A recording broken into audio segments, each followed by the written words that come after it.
a long, long road for which there is no return. While we run our way to there, why not share? And the Lord doesn't weigh me down, no, not at all. He ain't heavy, he's my brother.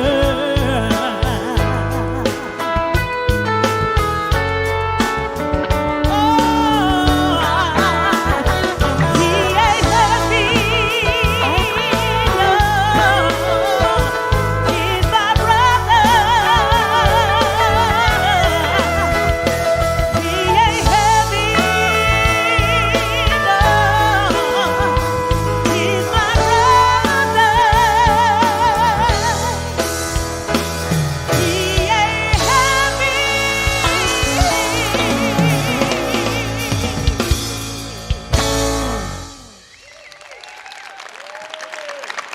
Cheryl, Renee, and our incredible Mile High Band.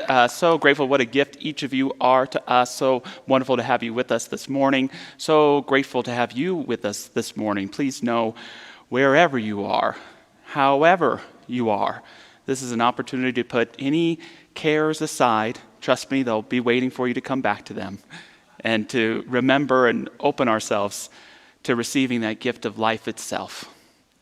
The gift of knowing that there's something infinite in this universe, the gift of knowing that life itself and our relationships are sacred, the gift of knowing this incredible thing called hope, that possibility, that knowing of possibility deep in each of our hearts that calls each of us to make our lives better and this world a better place. We're going to begin this morning by lighting a candle in memory of Supreme Court Justice Ruth Bader Ginsburg. We light this candle not only to honor her great work on the Supreme Court, but in particular to honor her contribution to civil rights in our country, especially for women. When I got the word Friday that she had passed, it was just me and my little girl, Nancy, and I couldn't help but give great thanks for her and so many who've made so many contributions that make this country a place where my daughter can achieve her goals and her dreams. So we light this candle in her honor as we move into our time of prayer and this incredible service today.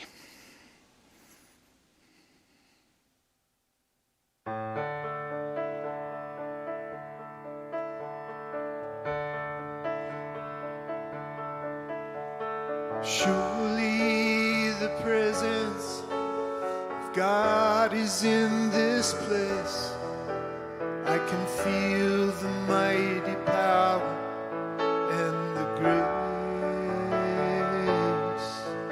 I can hear the brush of angel wings. I see glory on each face. Surely the presence of God is in this place.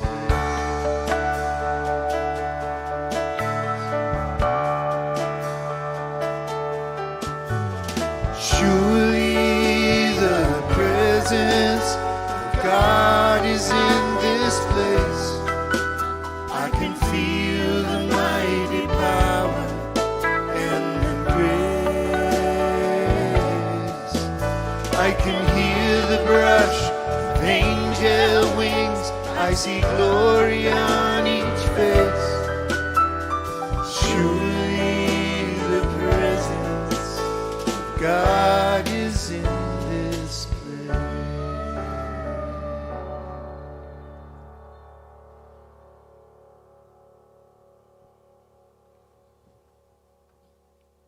How good it is in this time of great certainty to remember that surely, right here, right where we are, wherever we are, however we are, the presence of the divine is here. It's not in a building, it's here. right? Exactly where we find ourselves, we come to remember that this presence of the divine has never left us, can never leave us, for it is the truest truth of who we are. It is the very essence of our being. It is life itself, living through us and inspiring us to be so deeply present in the world, where we remember that we too all have a role to play in its evolution. And so we take heart in the fact that we are standing upon the shoulders of giants. So as we mourn those who have gone before, we recognize that their spirit and their presence lives on in us. And so we come into the knowing and we breathe into that, feeling all of the ways in which our presence also has a legacy to give. And so we wake up to and we say yes to in small and large ways. All of the simple ways that we are being called to be a presence of love, to be a presence of truth, to be a presence of kindness, to be a presence of joy, and a presence of more justice and more equity in the world. How good it is. How good it is to be living in a time when we are all being called more deeply into that faithful space, into that hopeful space, into that space where we are remembering in every moment this presence of the divine within us, around us, and yes, even between us. And so we just give great thanks for all of the ways the divine is showing up in our lives. In a remembrance, in a moment, in an inspiration, in just a breath of letting go.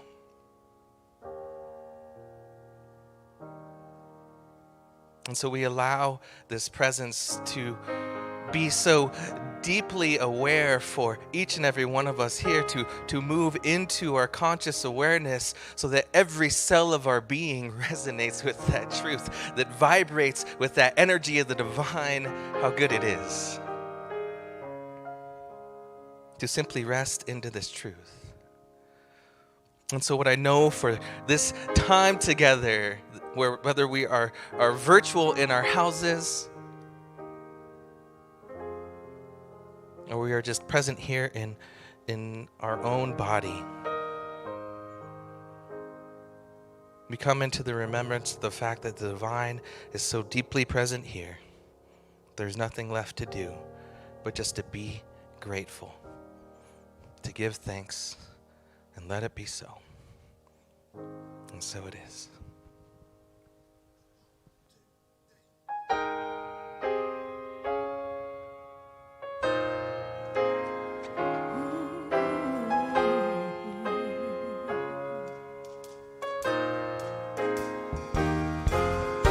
What do you do when you've done all you can? It seems like it's never enough.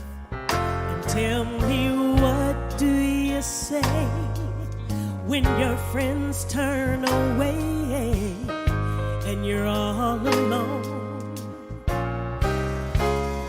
Tell me, what do you give when you've given your all and it seems like you can't make it through?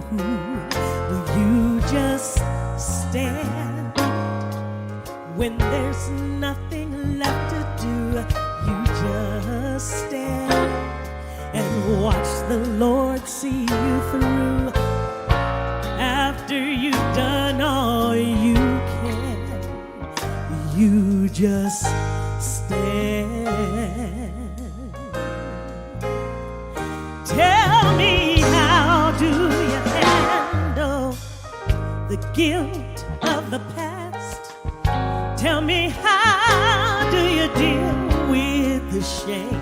And tell me, how can you smile when your heart has been broken and is filled with pain?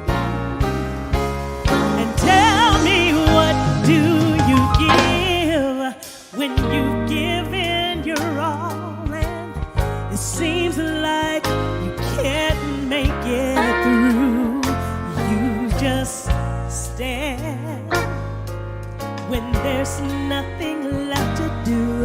you just stand and watch the Lord see you through. After you've done all you can, you just stand and be sure you'll be not entangled in bondage again. You just stand and endure, yes. See, God has a purpose. Yes, God has a plan. Tell me, what do you do when you've done all you can? And it seems like it's never, ever, ever enough. You just stand. You just stand. Stand. Oh, don't give up. Through the storm, through the rain, through the hurt, yes, and through the pain. Don't you bow, don't you bend, don't give up, no, don't give in. You just hold on. Just be strong. God will step in, and it won't be too long. After you've done all you can, after you've done all you can,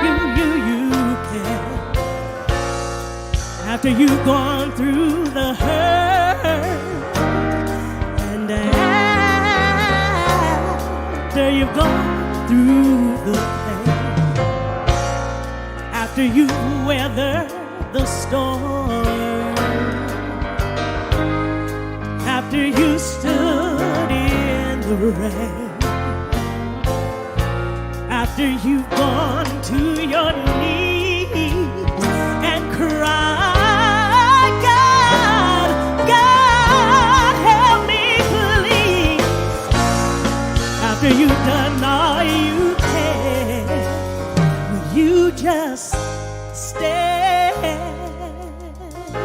Yes. Oh,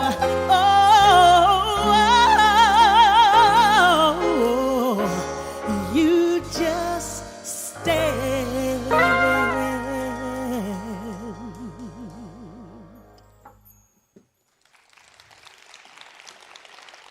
We have two beautiful readings today, and the first one by E. Cummings. To be nobody but yourself in a world which is doing its best night and day to make you everybody else means to fight the hardest battle which any human can fight and never stop fighting. And Dr. Ernest Holmes, his beautiful book, This Thing Called You, the desire you have to be something, to do something, is a mental echo in your mind of spirit, which already exists within you. It is an in part of your desire, a spiritual self upon your mental and psychological self. It is the spirit in you seeking an avenue through you. It is the real self you would like to be, the deep spiritual self, having all knowledge, all access to power, being one with life.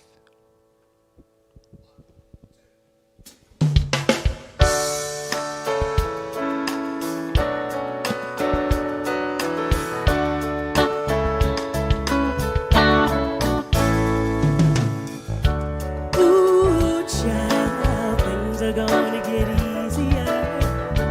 Ooh, child, things will get brighter. Ooh, child, things are gonna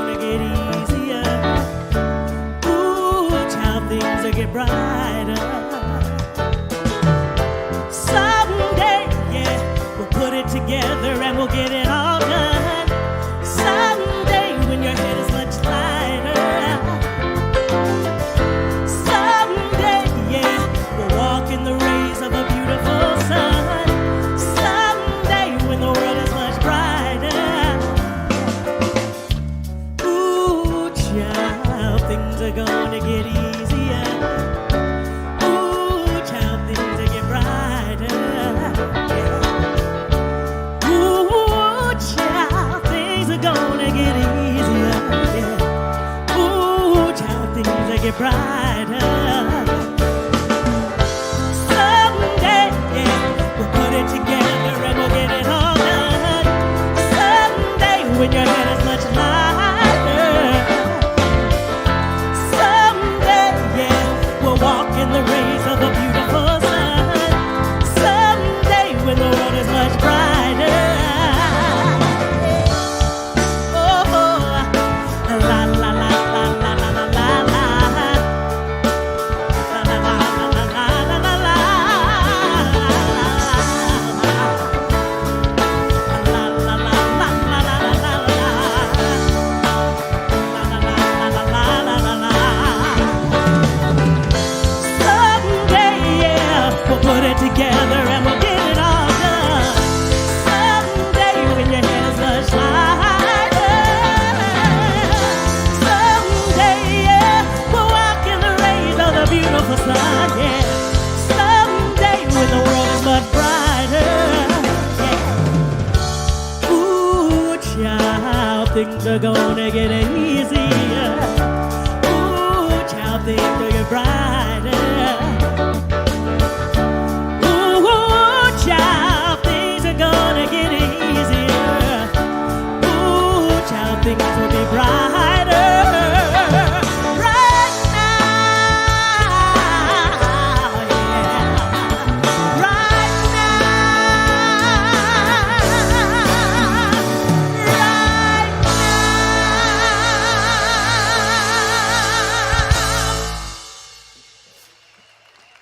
Right now.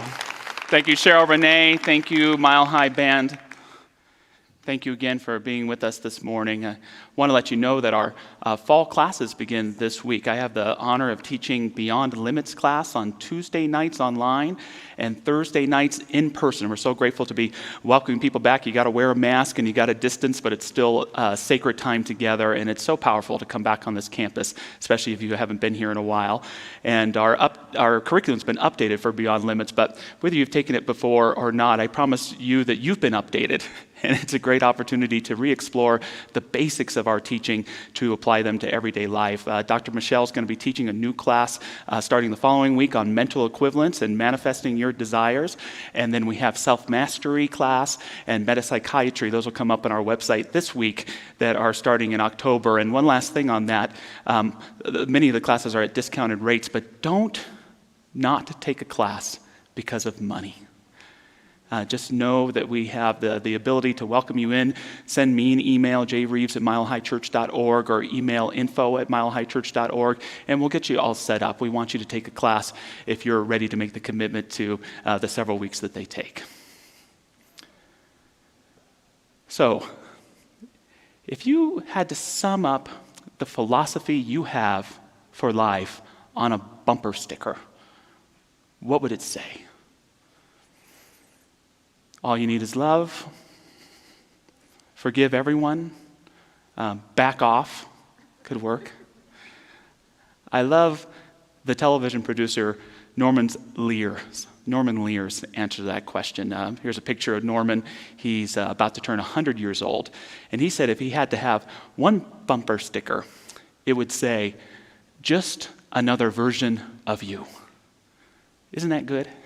Just another version of you. See, on this road called life, just like you, I have a destination I'm trying to get to.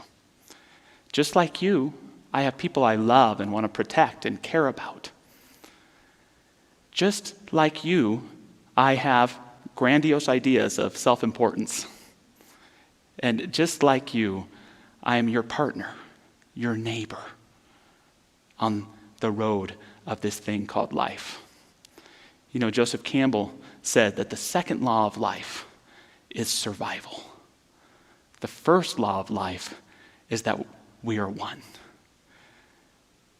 See, when we learn the second rule, bypassing the first, we create separation. We create discord. We can even create chaos around us and within ourselves. Sound familiar? But when we remember that we are one, we can pivot back to this knowledge of our unity and begin to live like it, to experience greater harmony and greater oneness in this thing called life.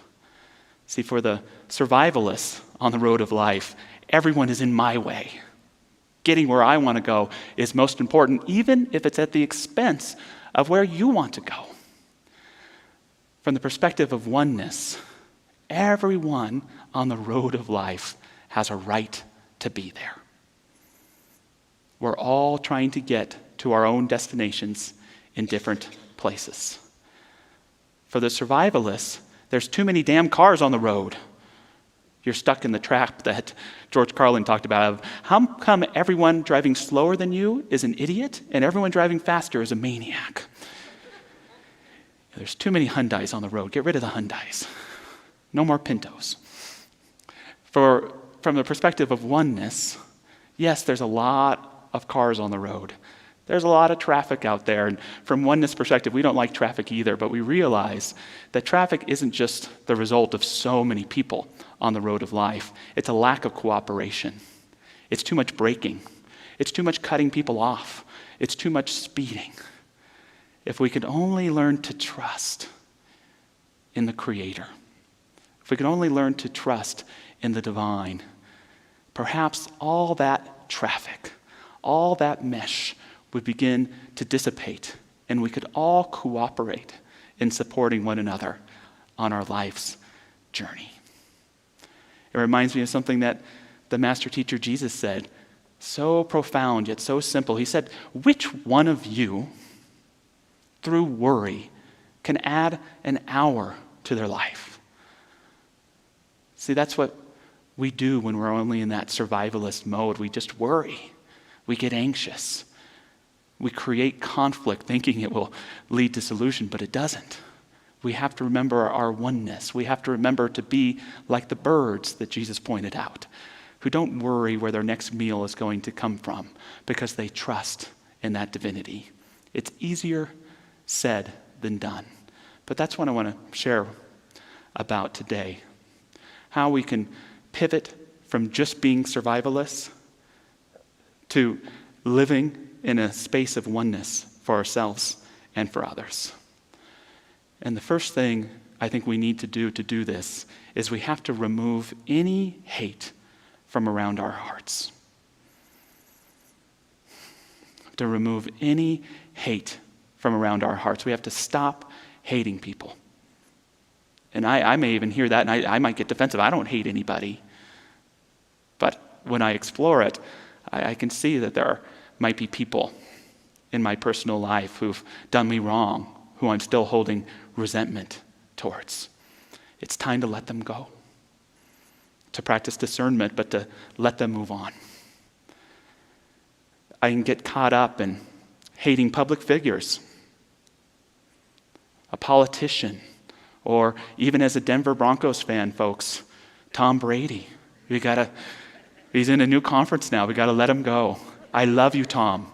We wish you well. And it sounds contrite, but even that smallest little bit of hate, yes, it creates a great sense of competition, but it doesn't serve the person we're hating. It doesn't get them to stop behaving how we may think they're behaving in a wrong way. It doesn't help the people trying to help them, and it damn sure doesn't help us in any way. If anyone ever had a reason to hate, it may have been Coco Kondo.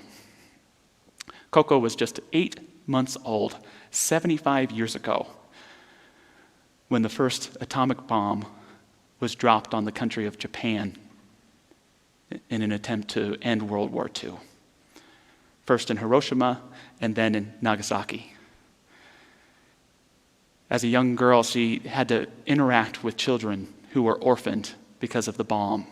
She had to interact with the mental and emotional and incredible physical scarring of so many people in her community, and she vowed to get revenge. She vowed to hate every American. And a decade later, through an odd chance event. Her father, who was a minister, was asked to come to America, and he brought little 10-year-old Kondo with him to be on the show for the 1950s, This Is Your Life. And there, her father shared about his experience of living through the bomb and seeing all the terrible effects that it had. And just then, just afterwards, a gentleman by the name of Robert Lewis, Captain Robert Lewis, staged. Lewis had been the co-pilot of the Enola Gay that had dropped the bomb. And she said, I sat in my chair and I seethed at this man. But then he began to talk. And he began to share how challenging that day was, and he began to weep as he shared after the bomb was dropped that he wrote in his log, My God, what have we done?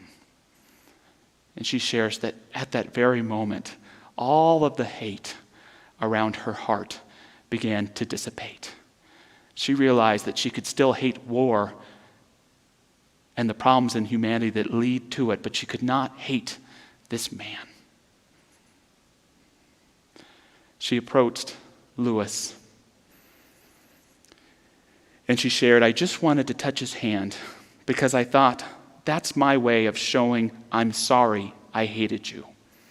But it's not you who I should hate. And he felt my hand touch his hand, and he held my hand very tight.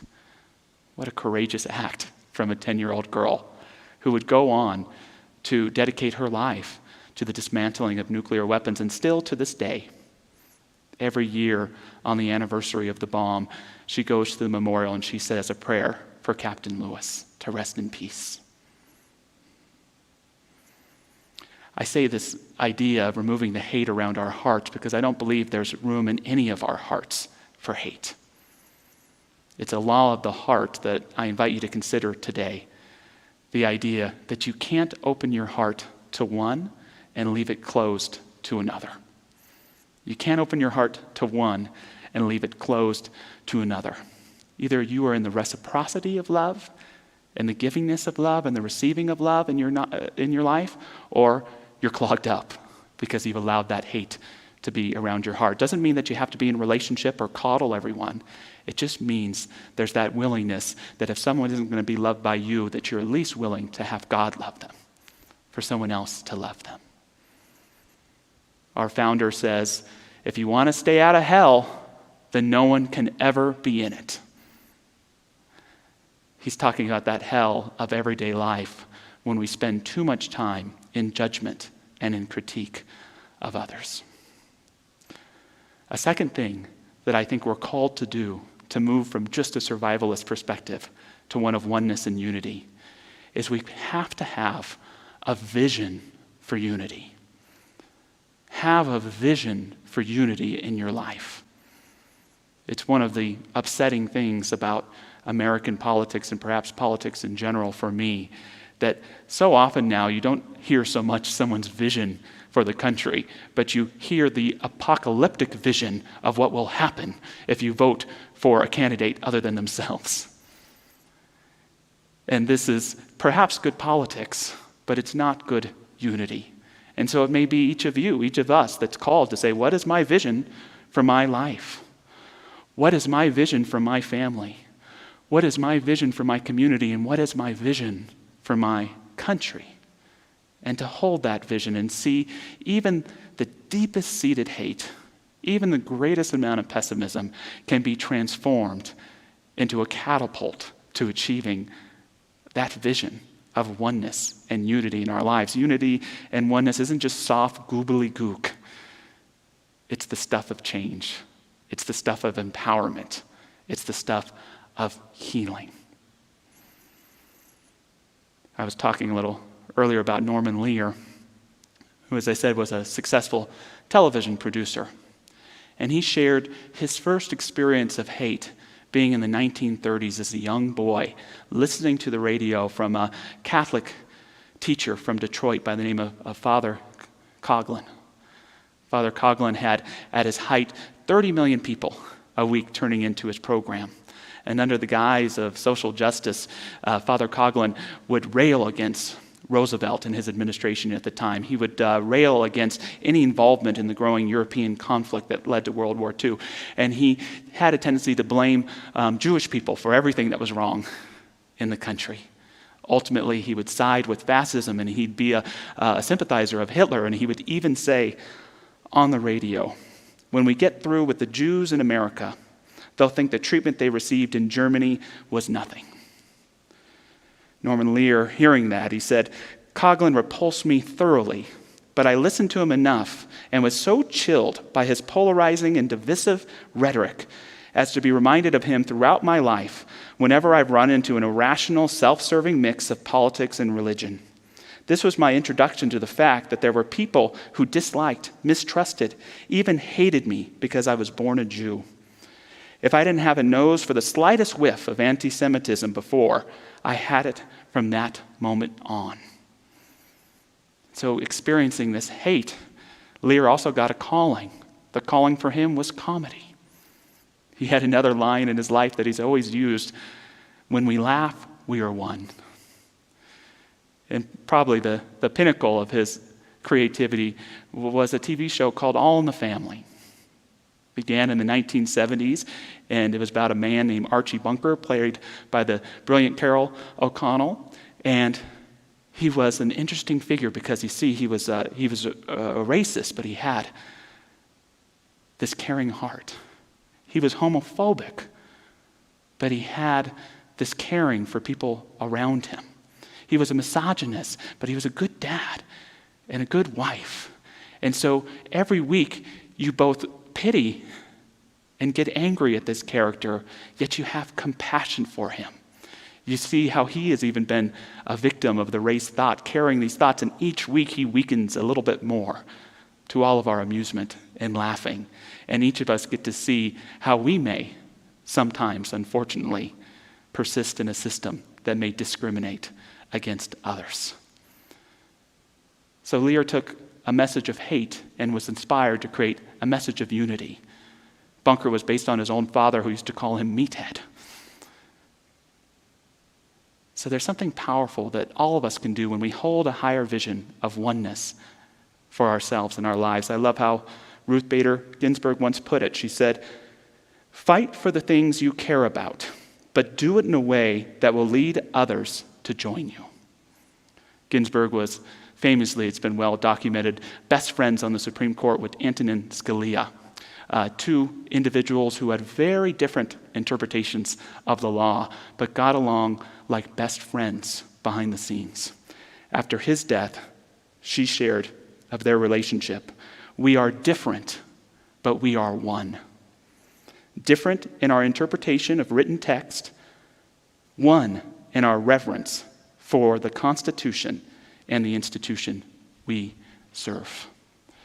A great reminder that we can disagree but not question each other's hearts. Because here's another law of the heart. The heart lives in possibility. Our minds slip into pessimism. Our minds slip into doubt. Our hearts thrive in possibility and continue to always have available for us a vision that we can translate and transfer into our lives. A third thing that each of us can do to move from survivalists to oneness is to daily remember what is ours to do. What is mine to do in the work to dismantle any framework of judgment and separation within myself and to contribute to greater oneness with all of those around me? It's the hard work, but it's the most important work of our lives. You know, our founder, Ernest Holmes, he talks about us being one, but he talks a lot about the one mind. And he says something I think kind of profound, if not incredibly challenging. He says, "Everything you have ever thought, said, done, seen, learned, or experienced has left an imprint on your subconscious mind." That's kind of easy. But this subconscious also contains memory images of your family life, your ancestral background, and the sum total of what the whole world has thought or believed. Now that's a lot. Wait a second. So I have my own individual mind, yet there's also this aspect of my mind that is connected with every mind that's ever been before, and I've inherited to some degree all the thoughts of my parents and their parents and their parents and the whole human race. That's a lot of thoughts. And so our spiritual calling is to develop our own individual mind, but to realize we're not as separated from others as we think. That all of the thoughts are of the ages, all the beautiful, brilliant ones, but also all of the terrible, discriminatory ones are all there. It's all around us. And it can only take one moment of unconsciousness to slip back into an old way of thinking that would say that we're not one, or that would say that we are separate. And each of us, as a human being, in honor of our ancestors, have that ability to allow our own conscious thoughts to bring forth greater unity and oneness and love for our fellow human beings. Isabel Wilkerson is an acclaimed writer. She's written a new book that I predict will win all of the book awards called Caste, and it is about through the beginnings of slavery in our country, we created this caste system that, as much as we've been trying to undo over our history, people have been trying to keep in place in all sorts of different ways. And it's a very challenging and strong book, but she tells a brief story in there about being a reporter for the New York Times and going to interview a businessman. And she comes into the office and she says, "Is this businessman available?" And he's right there, and he looks at her and says, "No, I'm not available. There's a very important reporter from the New York Times that's about to come in and interview me." She's caught by that. And she says, no, I'm that reporter from the New York Times. And he's caught, you see. And so he begins to demand some identification. "Who are you that says who you are, that you're from the New York Times?" "Well, I've given my card, sir, to everyone today. I've been working all day. I'm here to interview on this very important topic." And they argue and haggle, and eventually she has to leave, and he doesn't get interviewed. The article that she writes winds up being on the front page of the newspaper. And here, this man has made an incredible mistake because of his own judgments about gender or about race that ultimately kept him from getting on the front page of the New York Times. And she shares in a quite powerful way that she's never shared this man's name or the company. She did send him her business card at one point because she thought calling him out wasn't going to change anything for her. But she shares her story for all of us to both sympathize with what she's been through, and perhaps some of us can even sympathize to a degree with the mistake that this individual made and catch ourselves from making the same mistake. Think about that for a moment. Can you remember a time where you were held in someone's vision that didn't see the truth of who you are? That didn't behold you as just another version of themselves? How did that make you feel? And perhaps this takes a little courage. You can remember a time when you beheld someone and didn't see the truth of who they were and judge them for how they look or how they may have behaved in one instance. And out of that, if we can go deep, we can bring forth a vision of the divine that holds each and every one of us as precious, that holds each and every one of us as an expression of the Most High, that holds and uplifts everyone in our hearts. And that's another law of the heart, that our heart doesn't see as we see, it sees as God sees. We have our eyes and our minds to see the world however we want to categorize it, but our hearts know our oneness. And we're willing to see with the eyes of the heart, we begin to embrace a vision of unity all around us. Ernest Holmes goes on. He gives us some answers for how to bring this vision of the divine into our own mind. He says, "These memories are not dead things, quite the reverse. They are always active. But there is more to it than this. Just as you are being acted upon by your own memories, the mind of history in your environment, you are also being acted upon by the mind of God, which is with and around you. But you are a creator and not a creature. Today, you may be suffering from the effects of the race consciousness and your own beliefs, but today, you can begin to change them. Say, I know that I am one with God. I know that God in me is perfect. I know that my real nature is spiritual.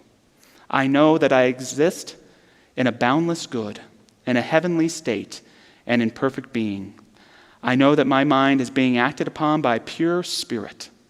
Divine intelligence guides me into peace, happiness, and success, into joy, love, and perfect life. One final law of the heart as we move into prayer today. What the heart wants, it does not just want for one, but for all. What the heart wants, it does not just want for one, but for all. This to me is a secret of prayer. That when I can ask God for something for myself that I would not restrict from anybody else, then I have found more often than not that my prayer can be answered. When I'm willing to pray not only for my highest good, but for the highest good of all, then I have truly stepped into the answer of my prayer. So as we move into prayer, I invite us to think about those demonstrations that we would seek for ourselves. God, bring me greater abundance and prosperity. But not just for me, but for all people everywhere. God, grant me peace of mind and harmony of heart, not just for me, but for everyone. God, grant me physical, psychological, and emotional healing, not just me, but for everyone. As we pray for both the microcosm that is ourselves and the macrocosm that is all that is, we know that the space between these two things is small, if it exists at all. We hold that divinity in our hearts, not just our own divinity, but the divinity of every precious being, knowing that as we continue to hold that vision of oneness for ourselves and just as importantly, everyone around us, that golden thread that sometimes seems invisible in the midst of chaos and separation within us or around us begins to dissipate.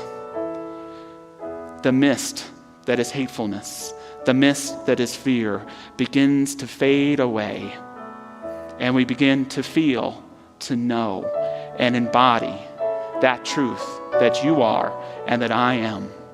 May it bless each of us today. May it bless all of us today. And may we continue to keep even that tiniest opening in our heart open to be filled, overflowing with this blessing of life that calls, it demands. We share it with ourselves and we share it with all. We let this prayer be. The seed has been planted, the root has been set, and the flowering has begun. And so it is.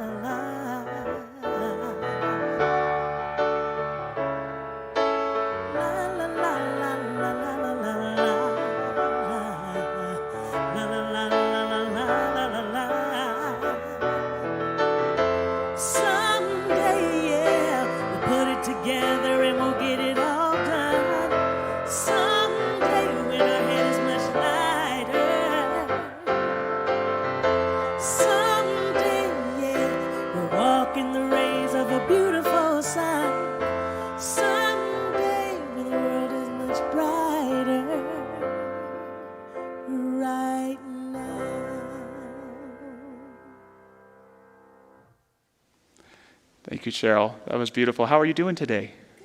Good. It's such a gift to have you with us. Thank you. Rob, great to see you. Mike, how are you? We love you. So good to have you. Bijou, so good to have you here with us. Dave, it's been a gift having you so much with us these last couple months. You've just brought so much. So thank you all. You're a gift to all of us. I know on behalf of all of us, thank you very much. This is that time where we thank you for all that you do to keep Mile High Church strong through your donations. Thank you so much. Every week we get some cards, we get some notes in, and I've got a couple just from this week to share. This is from Judy. Oh my, I miss you all and miss being there Sunday mornings. Most Sundays I'm online though, which is better than nothing. Please keep up the excellent work. We so need all that you're doing. This is from Patty and Arlo. Thank you to all the Mile High team for doing such a great job during these difficult times. We are so grateful for all of your hard work. A couple more. From Betty. Thank you, thank you, thank you. Short spoken, Betty, thank you. And this is from Candace. Dear friends, thank you so much for the online Sunday services and for the daily prayers. These mean so much to us during these times. And I know a lot of us Mile Highers perhaps aren't in a lot of touch with one another, but our spiritual family runs deep. And just know wherever you are, however you are, we're holding you up and uplifting you. So we invite you to take your actual gift, your metaphorical gift, whatever it may be, but let's take it and bless it together as we say our affirmation. Divine love, as me, blesses and multiplies all that I am, all that I have, and all that I circulate. And so it is.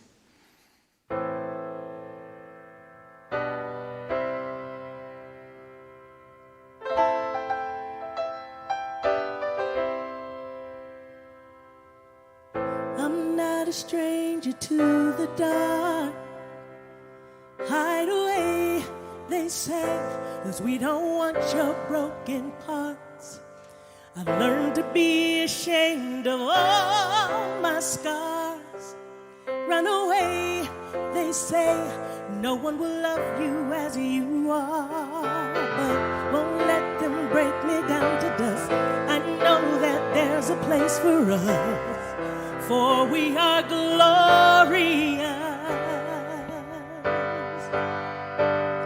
When the sharpest words want to cut you down, I'm gonna send a flood, gonna drown them out. I am brave, I am bruised, I am who I'm meant to be. This is me. Look out, 'cause here I come. And I'm marching on to the beat I drum. I'm not scared to be seen. I make no apologies. This is me.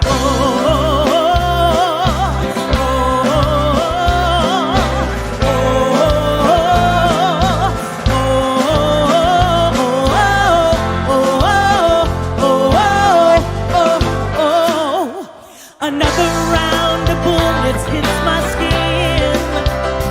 Fire away, 'cause today I won't let the shame sink in. We are bursting through the barricades and reaching for the sun. We are warriors, yeah, that's what we become. I won't let them break me down to dust. I know that there's a place for us. For your glorious. When the sharpest words wanna cut me down, I'm gonna send the flood, gonna drown them out. I am brave, I am bruised, I am who I'm meant to be. This is me. Look out, 'cause here I come. And I'm marching on to the beat I drum. I'm not scared to be seen. I make no apologies. This is me.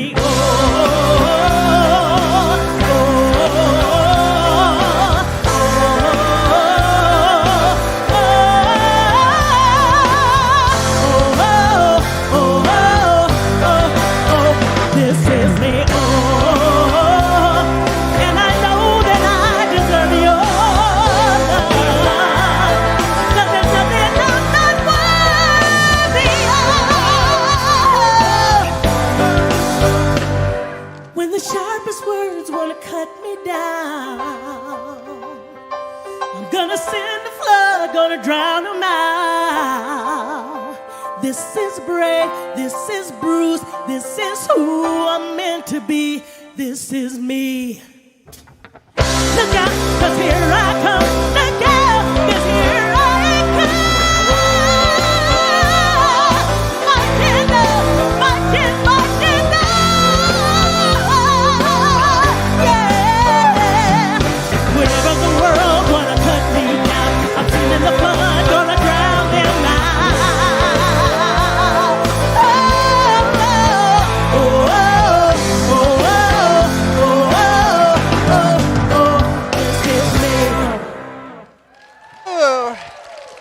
thank you, Cheryl Renee, and thank you, the band, and thank you, Reverend Josh, for an incredible message. And I just want to remind us that tomorrow night at 7 o'clock is Standing Together in Peace, a very special time together, and you can tune into our website to get that Zoom number for that prayer vigil. And also, Reverend Michelle in her mental equivalence class on the 29th, it starts on the 29th of this month. And Greg Braden, how special we are as a community to have Greg Braden. Virtual, but wow, it's going to be great, and that's going to be the end of October. So stay tuned for that. Check out our website.